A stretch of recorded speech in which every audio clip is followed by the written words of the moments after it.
సగటు హిందువుగా, ఒక సాధారణ సగటు హిందువుగా నేను ప్రకాష్ రాజ్ గారికి డిమాండ్ చేసేది ఏంటనంటే, మిమ్మల్ని మీరు చాలా పెద్ద మేధావి అని చెప్పి, ఏదో సంఘ సంస్కర్త అని చెప్పేసి మీరు మిమ్మల్ని భావిస్తుంటారు. ప్రజలు ఎవరే కానీ మిమ్మల్ని ఆ రకంగా చూడట్లేదు. మిమ్మల్ని ఒక డాఫర్ గాను, ఒక లోఫర్ గాను చూస్తున్నారు. ఒక మంచి యాక్టర్ అయి ఉండొచ్చు కానీ మిమ్మల్ని ఒక డాఫర్ గాను, లోఫర్ గాను చూస్తున్నారు ప్రజలందరూ కూడా.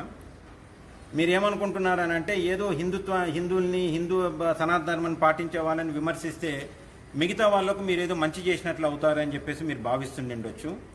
ఇది ఒక దుర్మార్గమైన ఆలోచన. ఆ రకంగా మిమ్మల్ని ఎవరు కూడా మద్దతు పలికే పరిస్థితి కూడా లేదు. సో ఈరోజు ఈ విషయంలో, తిరుపతి లడ్డు విషయంలో మీరు చేస్తున్న దానికి నేను మీకు ఒక ఛాలెంజ్ విసురుతున్నాను. మీరు డబ్బు కొరకు ఏమైనా కూడా చేసేదానికి మీరు సిద్ధంగా ఉన్న వ్యక్తి కాబట్టేసి, హిందువులందరం కూడా పోగై మీకు 5 కోట్ల రూపాయలు రివార్డ్ ఇవ్వడానికి మేము రెడీగా ఉన్నాం. మీరు ఇందులో జరగలేదు, ఈ చర్యలు తీసుకున్నారు అని చెప్పి మీరు ప్రూవ్ చేయండి. హిందువులందరం కలిసి మీకు 5 కోట్ల రూపాయలు ఇస్తాం.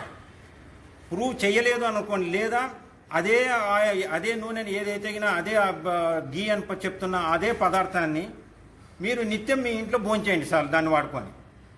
దేనికైనా రెడీ. మీరు ఇట్లా చేసినా మీకు 5 కోట్ల రూపాయలు ఇప్పించేదానికి మేము సిద్ధంగా ఉన్నాం. ప్రూవ్ చేసినా మీకు 5 కోట్ల రూపాయలు సిద్ధంగా ఉన్నాం. మరి ప్రకాష్ రాజ్ అనే లోఫర్ డాఫర్కు చెప్పేది ఏంటనంటే, తీసుకో ఈ ఛాలెంజ్, నీలో దమ్ము ఉంటే ఈ ఛాలెంజ్ టేకప్ చేయి.